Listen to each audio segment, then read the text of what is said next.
Cek. Bismillah. Assalamualaikum warahmatullahi wabarakatuh.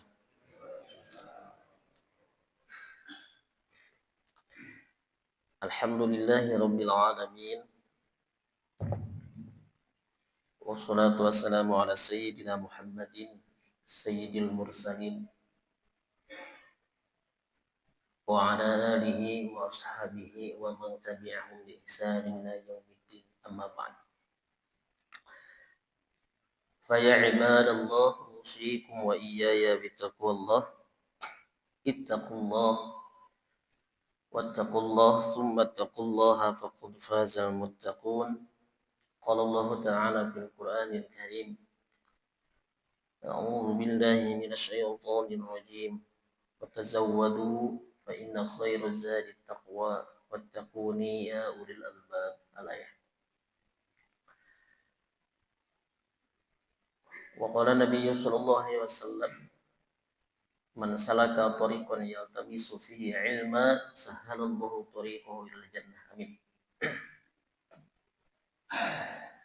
Hadirin yang dirahmati Allah, bersyukur tetap dan terus bersyukur kepada Allah di pagi hari ini. Yang paling utama, Allah masih berikan kita kesempatan hidup untuk memperbaiki kekurangan dan kesalahan yang kita lakukan. Allah berikan kita kesehatan di pagi hari ini, bisa bangun, berjalan menuju tempat masjid atau tempat sujud dan majelis ilmu. Allah berikan kita kemauan dan kemampuan. Sesungguhnya ini semua adalah fadlun wa rahmatun minallah. Adalah karunia dan kasih sayang dari Allah. Bukan karena kita sehat semata, bukan karena kita mau semata atau sempat, tetapi semua pada hakikatnya adalah fadlun wa rahmatun minallah. Karunia dan kasih sayang dari Allah. Oleh karenanya mari kita ungkapkan syukur ini dengan kalimat alhamdulillahi rabbil alamin. Bersalawat di atas Nabi, terus kita membacanya, memperbanyak bacaannya. Banyak kisah ruhiyah, kisah rohani, kisah pengalaman pribadi bagi mereka yang senantiasa memperbanyak sholawat. Dan tentunya semoga menjadi wasilah kita jadikan nanti di akhir zaman, di yaumil mahsyar, mendapatkan syafaatul uzma. Amin. Mari kita bersolawat. Allahumma sholli ala sayyidina Muhammad wa ala ali sayyidina Muhammad. Ditambah lagi wa ala alihi wa ashabihi. Ditambah dengan wa ashabihi ajmain. Amma ba'd. Hadirin jamaah yang dirahmati Allah, kita ingin tabaruk, atau kalau kata para ulama itu di bulan ini, di bulan Rajab, di bulan yang mulia, di bulan haram yang menjadi penantian 2 bulan kemudian bulan Ramadan, kita ingin tabarukan, bahasa guru kita itu, dengan membahas kembali berkenaan dengan mukjizatil kubra, mukjizat besar yang terjadi di bulan Rajab. Ini sudah setiap tahun sudah sering disampaikan, mungkin sudah puluhan kali kita mendengar, tetapi bagi seorang alim, seorang ahli ilmu, sesungguhnya dia tidak akan merasa bosan meskipun mendengarnya sudah 999 kali. Kata Syekh Az-Zarnuji dalam kitabnya Ta'limut Ta'lim, bahkan harus sampai 1000 kali pun. Namun dengan tujuan tabarrukan, kita memohon berkah dari Allah Subhanahu wa taala dengan menghuraikan, mengambil hikmah tentang apa yang terjadi di bulan-bulan tertentu. termasuk di bulan ini, di bulan Rajab. Tanggal ke-21 sekarang ya. Tidak terasa. Betul ya, 21 ya. Kalau tidak salah. 21 bulan Rajab. Tanggal 1 Ahad, Ahad, Senin, Selasa, Rabu, Kamis, Jumat. Ya. 21, 22. 22 ya. Kurang lebih seperti itu. Kita sudah memasuki tanggal di atas 20. Artinya sudah mau selesai meninggalkan bulan Rajab. Hadirin yang dirahmati Allah, tidak semua peristiwa yang terjadi di dunia ini, kalau menurut bahasa mahasiswa itu harus secara empiris dan rasionalis lah gitu bahasa mereka.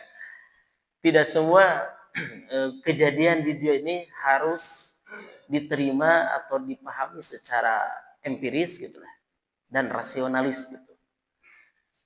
Secara langsung, tidak semua harus. Artinya apa? Bagi kita orang yang beriman, ya, kita orang yang beriman,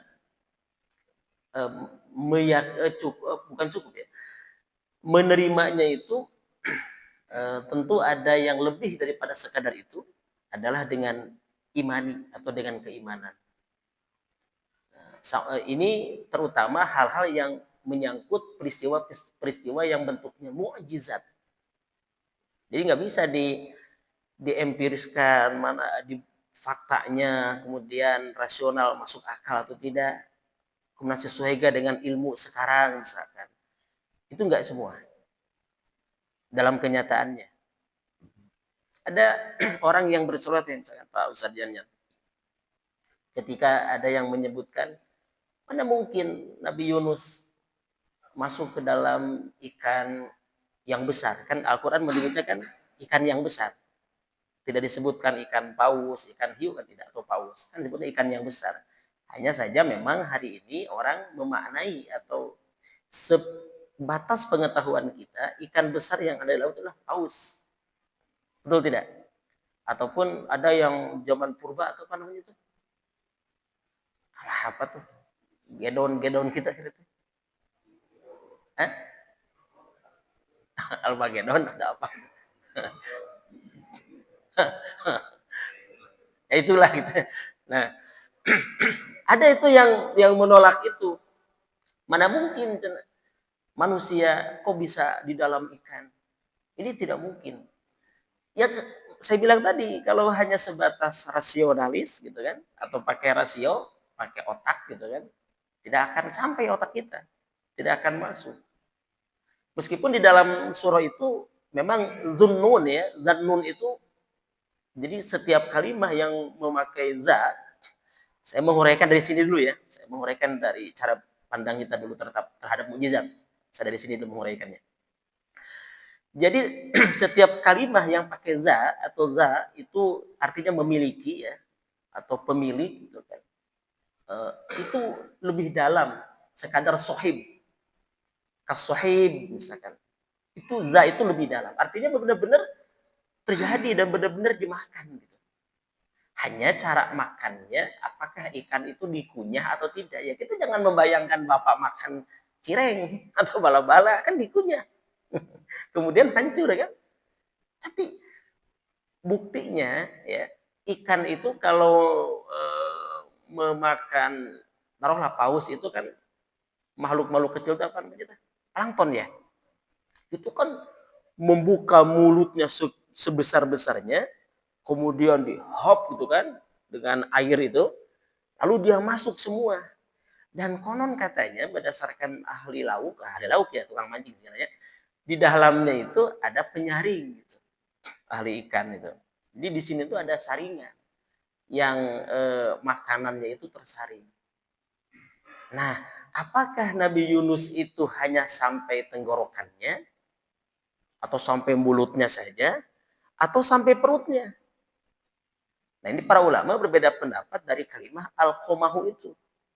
Ada kalimat al-khoma di situ. Apakah dihem-hem, coba orang Sunda mah, di kulum, di naon atau bahasa Sunda itu tuh, di kolomo gitu, di hem-hemnya, atau memang diterei ke dalam perut. Saya kira dua-duanya tidak perlu menjadi perdebatan yang sengit ya, tidak perlu akhirnya menjadi tidak percaya misalkan. Ya sudah, sebab itu adalah mujizat. Toh pada akhirnya kemudian Allah sebutkan dalam Al-Qur'an itu Allah keluarkan kembali. Jadi yang pasti apa? Yang pasti Nabi Yunus masuk ke dalam ikan. Apakah hanya sampai lehernya atau sampai perutnya? Nah, itu perbedaan pendapat para ulama. Ada khilaf terhadap satu kalimat dalam Al-Qur'an tadi. Nah, tetapi lagi-lagi kalau itu dijadikan sebuah harus bentuknya rasionalis, empiris misalkan atau semua, ya pasti tidak akan sampai. Bagaimana cara dia bernapasnya? Kan sudah tidak masuk logika, misalkan, gitu kan? Bagaimana dia bernapas? Apakah di dalam ada oksigen? Di dalam perut ikan itu? Tidak akan selesai. Nanti Nabi Ibrahim juga sama ketika dibakar. Gimana sifat api ini menurut fisika? No, pakai fisika, Pak. Panas misalkan. Nah, udah gitu pakai fisika ya, nggak akan sampai. Gimana laut bisa dibelah? Laut bisa dibelah hanya dengan tongkat. Nggak bisa ini dihuraikan dengan ilmu fisika, dengan ilmu apalagi ilmu kelautan misalkan. Nggak bisa, Pak. Dan yang lebih hebat lagi, mukjizatil kubro. Mukjizat yang paling berat. Kenapa? Sebab kita lihat, nah, baru kita masuk ke sini ya. Kita membuka dulu cara pandang terhadap mukjizat ya. Al-Isra ayat 1, ya. Surah Al-Isra ayat 1, ayat pertama. Allah Subhanahu wa taala berfirman. A'udzu billahi minasyaitonir rajim. Subhanalladzi asra bi'abdihi lailam minal masjidil harami ilal masjidil aqsa alladzi barakna haulah alladzi barakna haulahu linuriyahu min ayatina innahu huwas samiul basir. Baik. Sekarang pakai akal misalkan. Bagaimana mungkin? Kita terjemahkan dulu. Subhana, maha suci Allah. Subhana, Pak. Kalau alhamdulillah itu pujian. Kalau subhana itu lebih tepatnya pujaan. Jadi kita memuja. Bukan hanya sekadar memuji. Lalu yang kedua, kata para ulama berdasarkan dalil, subhana diterapkan di beberapa ayat Al-Quran, itu seringkali Allah ingin menceritakan peristiwa besar. Jadi dalam ayat yang diawali dengan subhana itu seringkali di situ adalah ada kisah, ada peristiwa besar yang boleh jadi peristiwa itu di luar akal. Atau di luar nalar, di luar nurul katanya.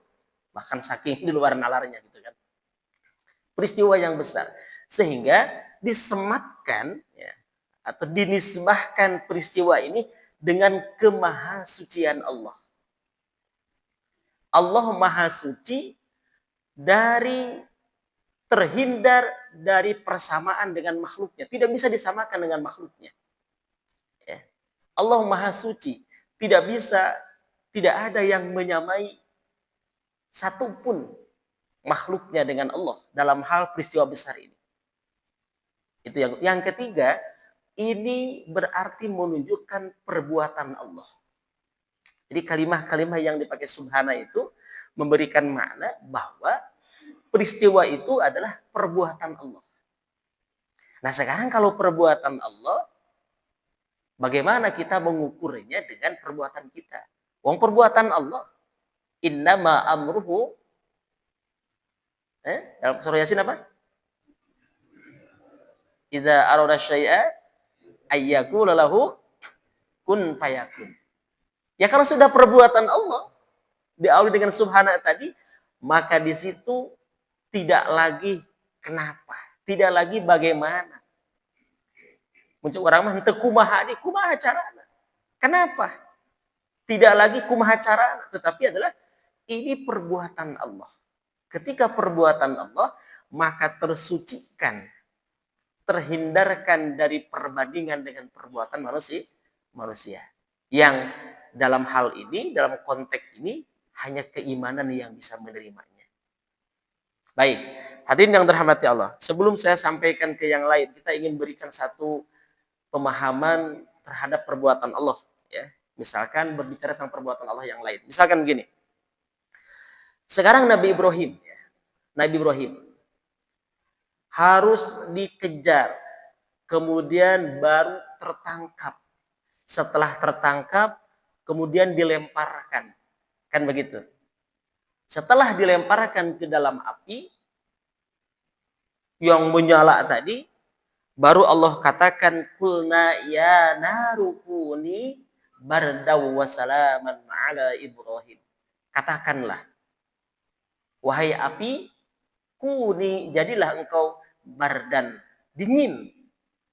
Bukan hanya dingin, Pak, karena bisa saja orang dingin itu mati juga karena kedinginan. Coba kalau di Rusia itu air teko yang mendidih, Pak, ditumpahkan keluar dalam musim dingin, ketika musim dingin langsung, Pak, jadi tongkat gitu. Kebayang air mendidih, Pak. Air mendidih, ngagolak, dialungkan tina lantai 2, dikucurkan, langsung jadi tongkat itu. Kebayang. Sigan teh, Allahu Akbar. Bisa nggak kita hidup di situ? Nggak bisa. Orang Bandung mau kuat, Pak. Hanya mereka yang sudah didesain oleh Allah, paru-parunya, kulitnya, matanya, didesain sebegitu kuat orang-orang yang hidup di sana. Orang Bandung datang ke situ, di Madinah wae 18 derajat terus tekaruateun jamaah terus. Jadi saja. Dan di Madinah lebih dingin daripada Mekah. Baik, maka tidak cukup bardan, apa kata Allah, wassalaman, dan selamatkanlah ala Ibrahim, terhadap Ibrahim. Kenapa harus menunggu Nabi Ibrahim dikejar dulu, ditangkap dulu? Nah, rasio kita mungkin berkata, kenapa Allah tidak menolong tadi? Dalam hal ini, atau Nabi Ibrahimnya ulah kaudah gitulah.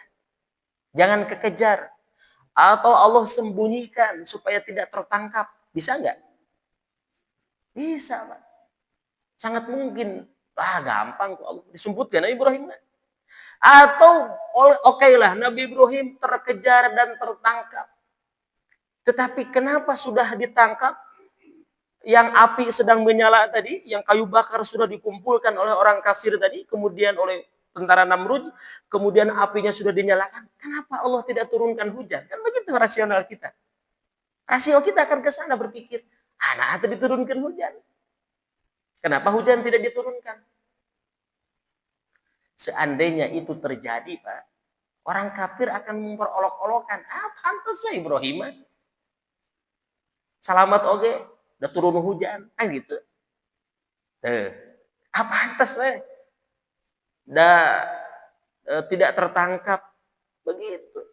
Akan terus ada pemahaman, pemikiran-pemikiran yang masih bisa dijangkau oleh akal, Pak. Akan muncul itu. Pantas sudah turun hujan. Makanya sedeuna makanya apinya mati. Dia tidak akan lagi melihat sesuatu yang aneh. Bagi mereka, orang-orang kafir itu tidak akan melihat sesuatu yang khariqul adah.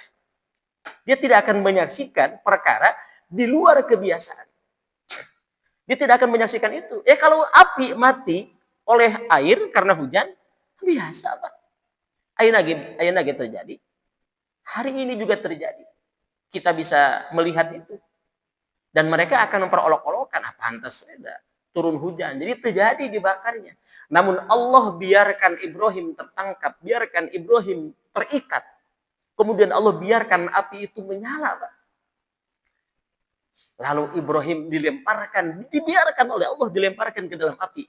Baru di situ Allah ingin memperlihatkan kepada manusia perkara atau perbuatan Allah. Sesuatu yang tidak mungkin dilakukan oleh manusia. Itu tujuannya. Pertanyaannya, apakah semua beriman? Kekeh, Pak. tidak beriman. Tidak semua beriman. Allah ingin perlihatkan kepada manusia pada waktu itu supaya terjadi peristiwa yang di luar nalar. Supaya terjadi peristiwa di luar pemikiran akal yang bisa orang Sunda mah kahontal ku akal gitu. Begitu api selesai padam, kayu bakar menjadi abu, habis semua. Ibrahim keluar dengan kedinginan katanya. Dalam Israiliyat itu dengan kedinginan. Nabi Ibrahim keluar dari bekas pembakaran tadi. Kira-kira kalau melihat kejadian seperti itu, manusia akan kaget nggak Pak? Heran tidak? Heran. Sebab itu adalah perbuatan Allah. Bukan perbuatan manusia. Allah ingin perlihatkan perbuatannya. Sampai titik akhir di luar nalar manusia. Itulah mujizat. Itulah mujizat. Sehingga manusia mengatakan, dia tercengang. Atas apakah masuk Islam? Belum tentu. Sehingga nanti tidak ada alasan kalau dia tidak percaya kepada Tuhannya Ibrahim, harus dengan apa lagi? Dulu begitu, Pak. Dulu begitu. Karena orang dulu itu butuh yang seperti itu. Sekarang tidak begitu. Umat Nabi Muhammad tidak memperlihatkan hal-hal itu. Dulu orang begitu, Pak. Harus diberikan dengan sesuatu yang luar biasa. Baik. Kemudian misalkan juga Nabi Musa. Nabi Musa pun demikian. Ketika Nabi Musa oleh Allah ditunjukkan peristiwa yang luar biasa. Peristiwa yang di luar nalar, Pak. Itu harus dikejar dulu Nabi Musa, Pak. Kan cek akal kita. Nah tuh Allah tetap menyelamatkan Musa ketika dikejar. Kenapa Fir'aun dan bala tentaranya, kudanya tidak patah kakinya. Rodanya tidak hancur. Nah ini tabarukan kita di bulan Rajab. Ya. Peristiwa ini sering kita sampaikan. Kenapa tidak demikian? Kenapa harus Musa dikejar dulu? Bahkan Pak, harus sampai ke tepi pantai, Pak. Ke tepi lautan. Sampai pengikutnya mengatakan, falamma tara al-jam'an, ketika dua pasukan itu sudah berhadapan, qala ashabu Musa, para pengikut Musa berkata. Apa kata pengikut Nabi Musa? Kata para pengikutnya, inna lamudrakun. Musa, orang bakal ketewa. Inna, sungguhnya kami lamudrakun, sungguh akan tersusul. Sungguh benar-benar akan kesusul. Celaka Musa. Orang bakal benang. Bakal kaudag. Bakal katewak. Itulah bahasa orang. Celaka Musa. Sebab di hadapan lautan. Jumlah mereka tidak jauh lebih banyak dibandingkan tentara Fir'aun. Dan itu sudah dekat. Lamudrakun. Inna lamudrakun. Sungguhnya kami akan tertangkap. Kami akan kesusul. Makanya di situ ada yang percaya kepada Nabi Musa, ada yang tidak. Ada yang masih beriman, ada yang tidak. Di situ, Pak. Ya, ada yang beriman, ada yang tidak. Nah, itu jangan dinisbahkan kemudian dalam kondisi tertentu misalkan. Soalnya kan memakai dalil ini.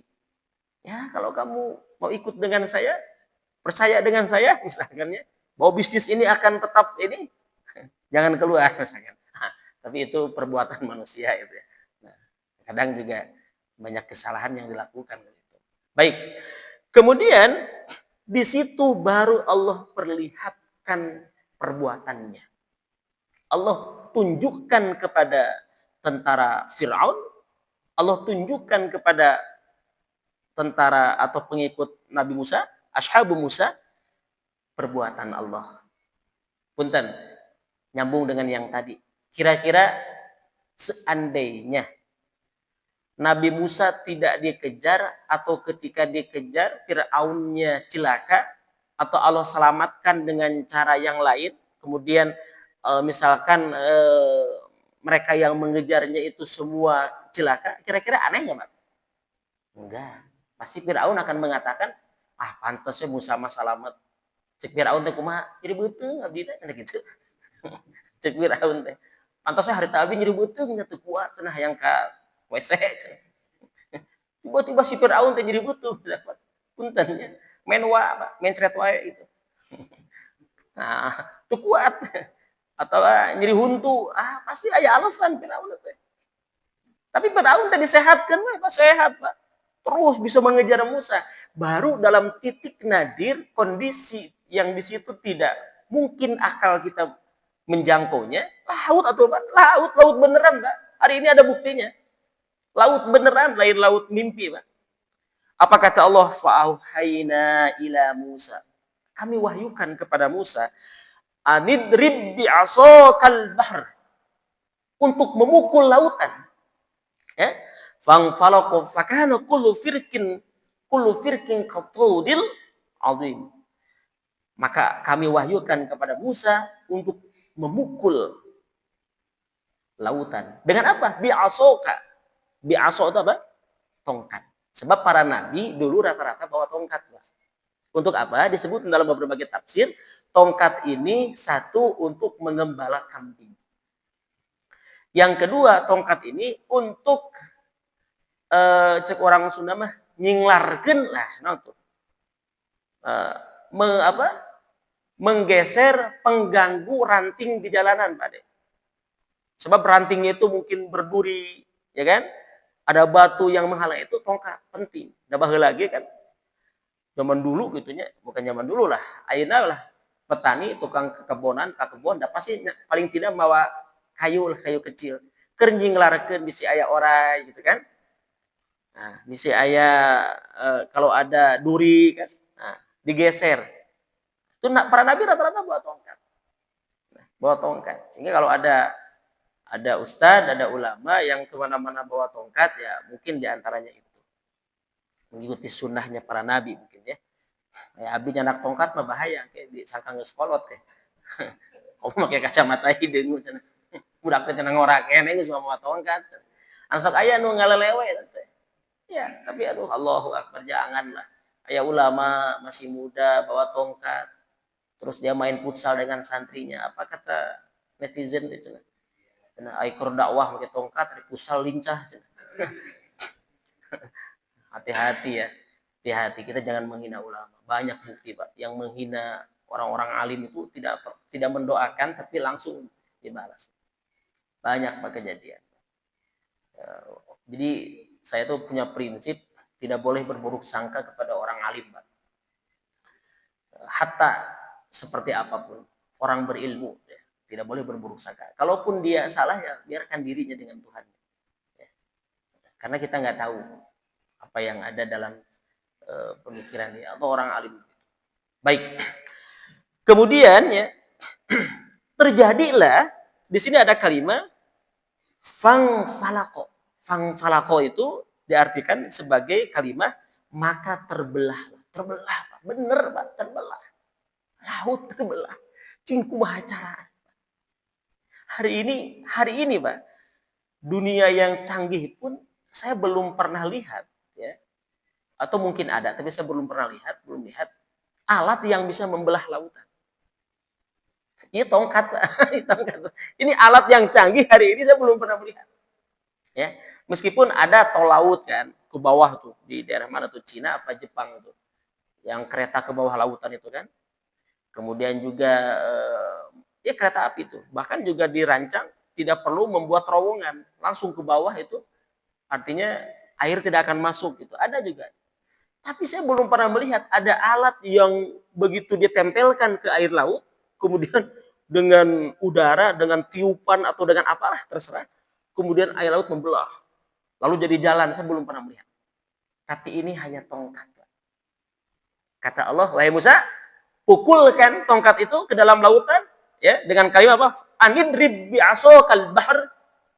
Hendaknya engkau memukulkan tongkatmu ke atas lautan, fang falako, terbelahlah. Bahkan kullu firkin katodil adim, dan setiap belahan seperti gunung yang besar. Allahu Akbar. Belah, Pak. Ini kira-kira mukjizat bukan? Mukjizat. Sebab terjadi khawarikul adah. Terjadi di luar adah, di luar kebiasaan manusia. Di luar nalar manusia.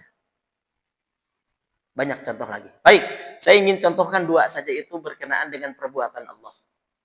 Yang dalam hal ini baru yang kita bahas, peristiwa terjadinya Isra wal Mi'raj. Bapak, para ulama sepakat Isra itu terjadi dari Mekah, secara khusus Masjidil Haram, atau ada yang menyebutkan rumah Ummu Hani misalkan, tapi Masjidil Haram, sekitar Masjidil Haram, ya, terjadi di Masjidil Haram, dari Masjidil Haram Mekah, kemudian dari situ kemana? Aqsa. Berapa jauhnya? 1.500 kilo. Jauhnya, Pak. Ya. Dari Mekah ke Madinah itu 500 kilo. Dari Mekah ke Madinah. 500 kilo kurang lebih. Ada 475 kalau jalur mobil, atau kurang lebih 500 kilo. Dari Mekah ke Madinah. Dari Mekah ke Masjidil Aqsa, Palestina itu 1.500 kurang lebih, Pak.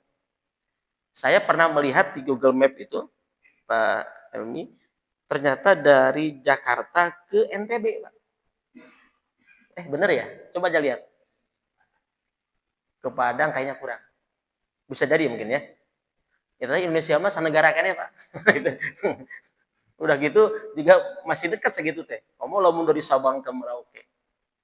Makanya dulu ada istilah kalau terjadi perang dunia, maka yang paling aman Indonesia katanya. Sebab jauh kemana-mana, Pak. Dan negaranya gede. Dan paling bisa bertahan hidup orang Indonesia. Loba sampe, loba huwi di Cilembu. Moal aya di Arab sampe kan Pak kelaparan. Moal aya kudu roti we, angger rotina hancur mah bisa makan gitu. Urang mah aya keneh sampe. Aya ubi Cilembu di Leuweung, wah loba keneh Pak. Cecenet aya urang. Leunca aya. Marasi aya teu kudu dipelak urang mah. Nah, paling aman Indonesia itu kata pengamat dunia, Pak.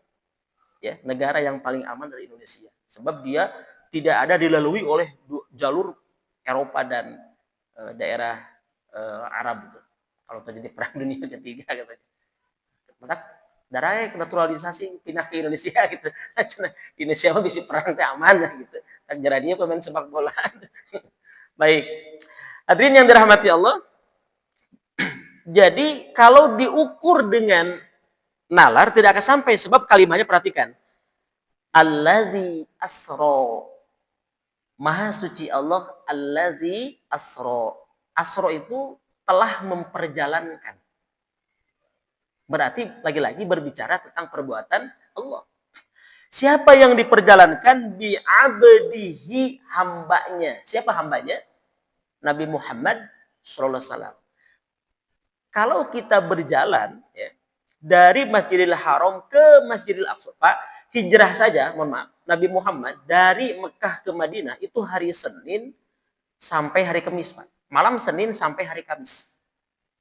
Berarti 3 hari 3 malam, Pak. Melalui jalur pesisir. Itu hijrah.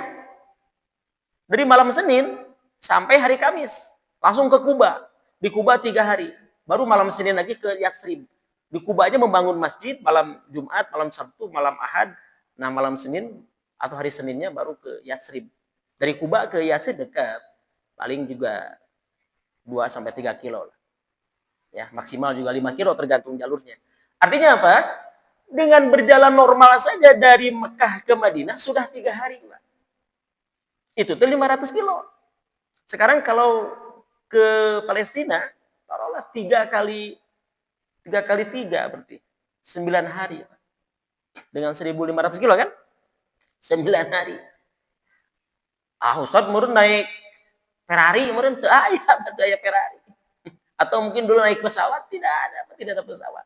Maka bahasanya asro bi abdihi. Mungkin mimpi mau Ustaz. Nah, ada ulama yang atau orang yang berpandangan ini hanya dalam mimpi.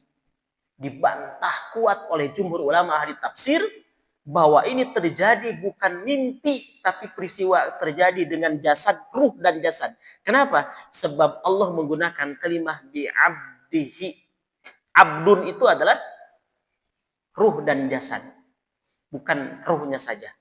Abdun itu hamba, bi'abdihi, dengan hambanya Nabi Muhammad SAW. Ini kata para ulama di tafsir, sepakat jumhur ulama bahwa terjadi ruh dan jasadnya yang diperjalankan itu. Memang kendaraannya kendaraan yang disebut barkun atau buruk, kendaraan cepat. Tapi lagi-lagi siapa yang memiliki kendaraan itu? Dari mana kendaraan itu? Ya tentu jawabannya Allah Subhanahu wa taala. Tetap menggunakan wasilah. Ya. Hadirin yang dirahmati Allah, lalu apa alasan bagi yang berpendapat bahwa ini adalah dengan dirinya, dengan jasadnya, dengan ruh dan jasadnya? Salah satu alasan yang paling masuk akal, orang-orang Quraisy pada waktu itu ketika baginda Nabi menyampaikan bahwa beliau telah melakukan Isra wal Mi'raj, mereka menolak kata-kata itu. Dan kita paham, sesuatu kejadian yang diceritakan lalu diingkari itu kejadian yang bukan mimpi. Sebab lamun mimpi mau diingkari. Misalkan saya bermimpi harapan imah menang emas, wah loba misalkan. Atau keur ngagali tanah di harapan imah, tiba-tiba emas bebatuan semua jadi emas misalkan. Mimpi, percaya mau Pak?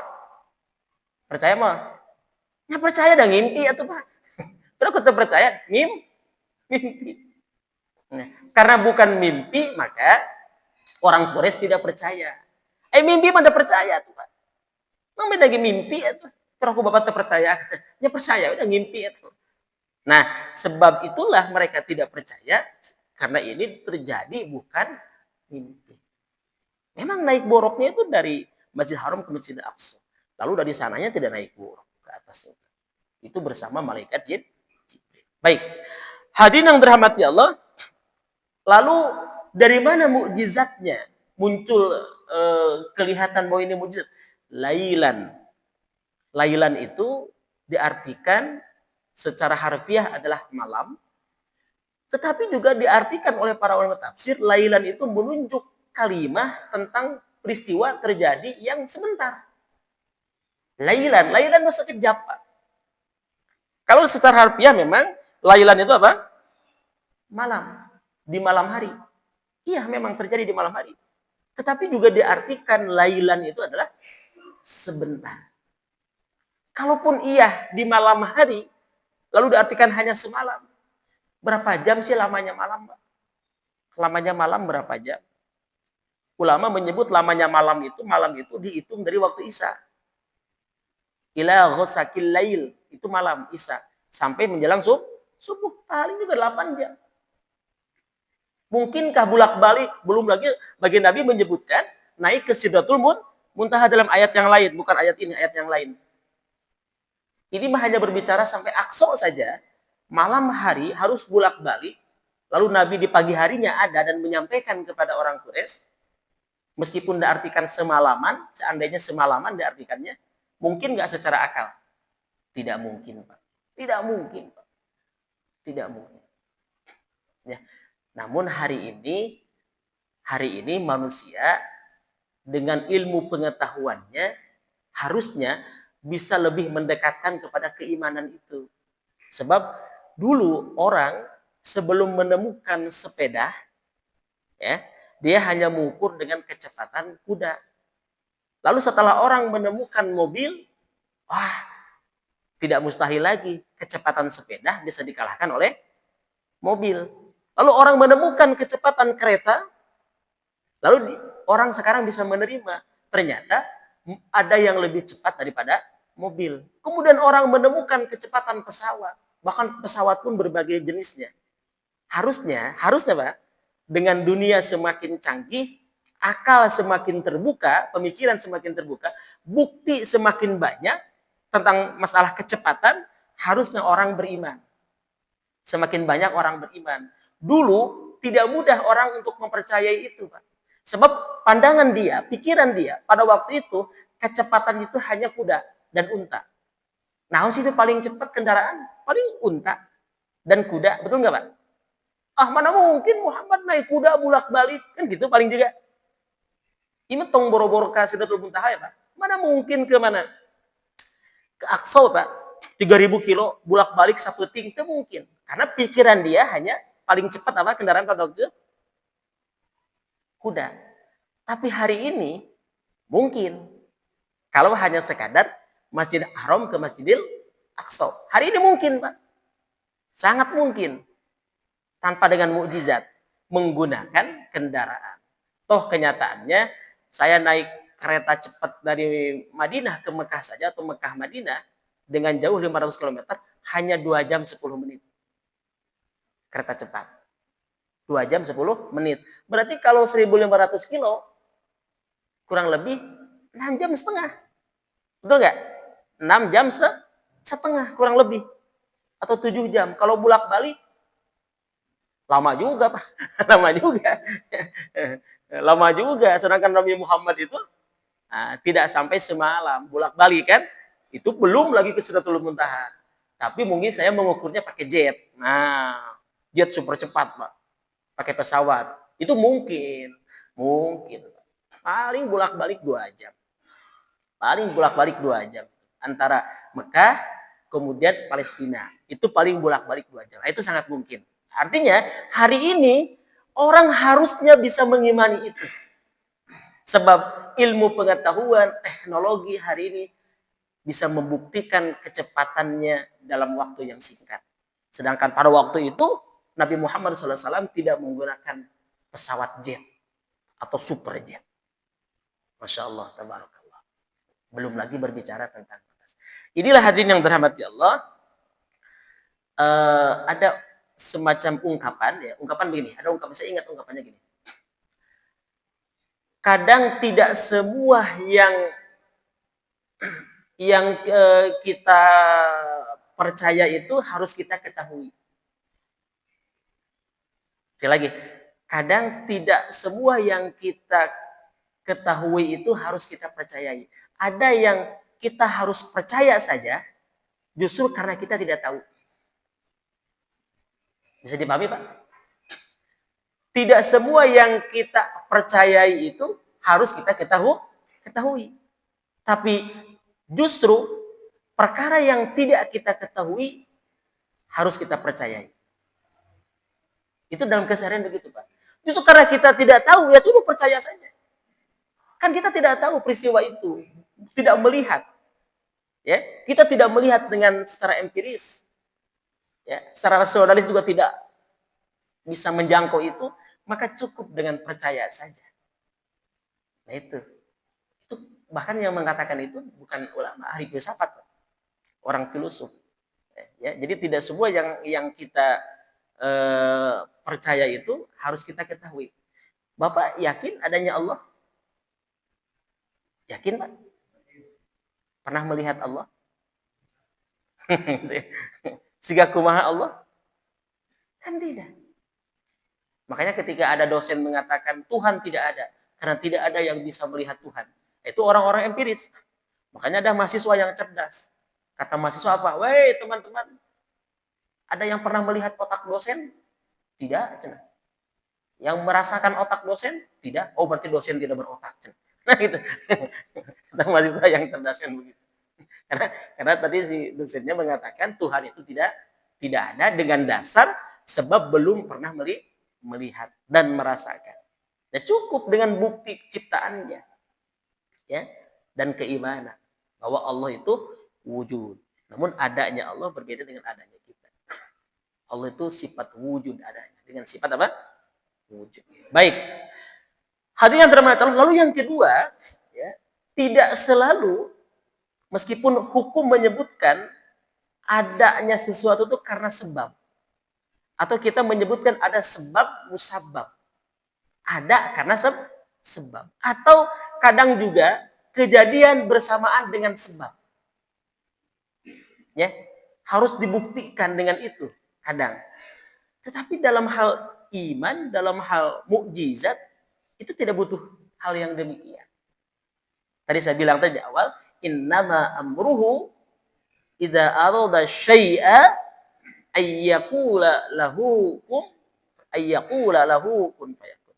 Sesungguhnya urusannya, jika Allah iradah berkehendak terhadap sesuatu, Allah hanya mengatakan jadilah, maka jadilah. Kun fayakun. Itu mukjizat. Nah, sekarang dalam kehidupan kita terakhir, dalam kehidupan kita sehari-hari, apakah masih ada mukjizat untuk diri kita? Kalau keanehan, keajaiban di luar nalar pasti ada. Tetapi apakah namanya disematkannya mukjizat? Tentu bukan. Sebab mukjizat itu dinisbahkan, kalimat ini hanya khusus untuk para nabi dan rasul Allah.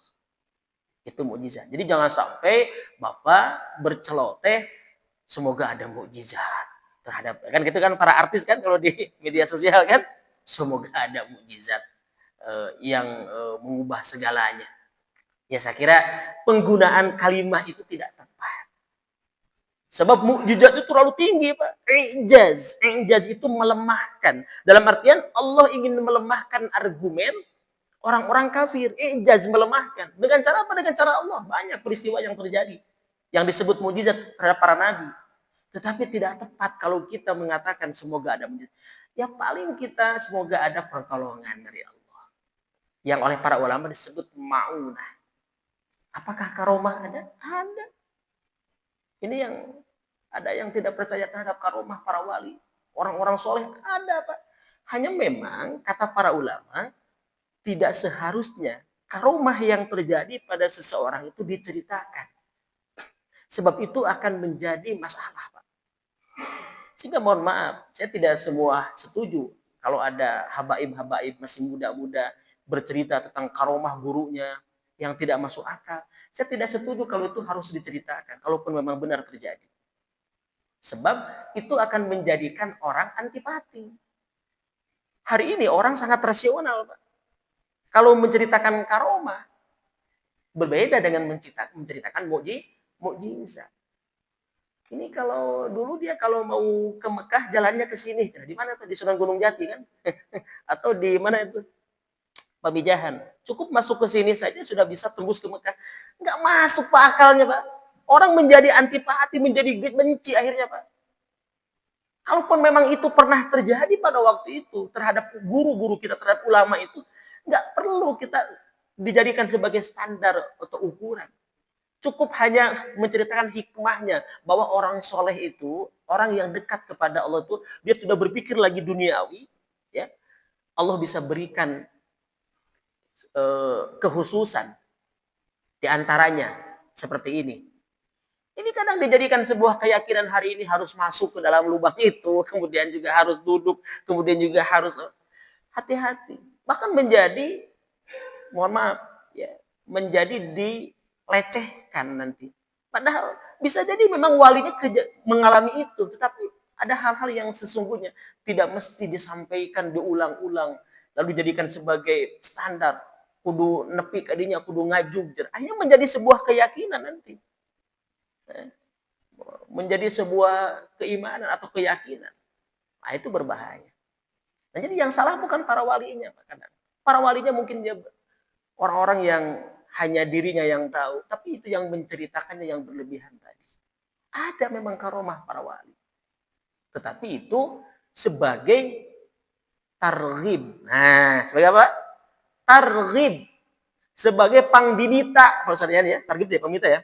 Sebagai pangdidita, sebagai motivasi bahwa pertolongan Allah itu bisa diberikan kepada kita yang bukan nabi sekalipun jika kita bertakwa. Wa may yattaqillaha yaj'al lahu makhraja, itu dalilnya yang paling sahih. Barang siapa yang bertakwa kepada Allah, maka Allah akan berikan, akan jadikan yaj'al, Allah akan jadikan lahu makhraja, jalan keluar, solusi, Pak. Solusi itu kadang terjadi dalam kondisi kita bingung, dalam kondisi kita sudah mentok. Mentok, sudah tidak bisa lagi melakukan apa-apa. Tapi karena dia bertakwa kepada Allah, yaj'al lahu makhraja wa yarzuquhu min haitsu la yahtasib. Hari ini ada orang yang hanya mengandalkan karomah ulama, karomah wali, dianya tidak bertakwa. Ya nggak bisa. Kalau memang ada karomah itu, tetapi hanya untuk targib kita termotivasi, toh manusia biasa pun bukan nabi, termasuk kita bisa mendapatkan itu dengan syarat. Begitu. Sehingga kita termotivasi. Ya, bukan siapa-siapa gitu mitanya.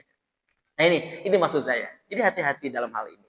Nah, disampaikan berlebihan dalam ceramah tentang peristiwa karomah wali tertentu, itu hanya akan menjadi bahan guyonan nanti. Ya, bahan guyonan. Makanya tetap saya ada kritiknya juga terhadap misalkan yang mengklaim Habib yang masih muda-muda lalu menyampaikan karomah guru-gurunya berlebihan yang hari ini manusia sudah sangat rasional gitu kan. Nah, itu tidak bisa. Berbeda dengan mukjizat yang dasarnya adalah wahyu. Ya, yang dasarnya adalah Al-Qur'an. Ceritanya cerita Al-Qur'an. Itu orang beriman tidak akan bisa menolak itu. Sebab itu para nabi. Baik. Hadirin yang dirahmati Allah, saya kira itu saja. Ya, tidak terasa waktu sudah jam 5.41. Semoga pelajaran hikmah dalam kehidupan bahwa sekali lagi mengambil hikmah setiap peristiwa mukjizat yang dialami atau yang diberikan oleh Allah kepada para nabi, konteks hari ini kepada kita manusia biasa, bukan para nabi. Sekali lagi, tidak selalu peristiwa yang aneh itu harus secara dibuktikan secara empiris dan rasionalis, terutama terhadap mukjizat kita harus mengedepankan keimanan. Kemudian juga apakah peristiwa aneh, kejadian yang luar biasa itu juga masih relevan, bisa terjadi di zaman sekarang? Boleh jadi ya, atau masih terjadi, namun teksnya, namanya tidak lagi sebagai mukjizat. Itu bisa karomah yang terjadi kepada para wali, bisa maunah terhadap manusia biasa dengan syarat kita bertakwa dan mendekatkan diri kepada Allah dengan melaksanakan perintahnya dan menjauhi larangannya. Sebab ini teks dalilnya itu berlaku untuk siapa saja. Wa may yattaqillaha yaj'al lahu makhraja wa yarzuquhu min haitsu la yahtasib dalam kalimat yang lain. Dan Allah akan memberikan anugerah rizki dari yang tidak disangka-sangka. Itulah balasan bagi orang yang bertakwa. Mudah-mudahan semakin menambah keimanan bagi kita, mengambil ibroh terhadap apa yang terjadi. Fadzakir fa inna dzikra tanfa'ul qulub. Kan begitu kan? Fadzakir, maka ambillah sebuah pelajaran atau peringatan terhadap peristiwa-peristiwa yang sudah terjadi. Wabil khusus di bulan Rajab ini adalah peristiwa mu'jizatil kubra, mukjizat besar terjadinya Isra wal Mi'raj. Kita yakini itu terjadi, benar-benar terjadi dan bukan hanya mimpi. Sebab tadi sudah huraikan ayatnya, abdihi lailam minal masjidil harami ilal masjidil aqsa, dengan dirinya, ruh dan jasmaninya. Subhanakallahumma wa bihamdika asyhadu an la ilaha illa anta astaghfiruka wa atubu ilaik. Allahumma shalli wa sallim wa barik ala sayyidina Muhammadin wa ala alihi washabihi ajma'in. Amin.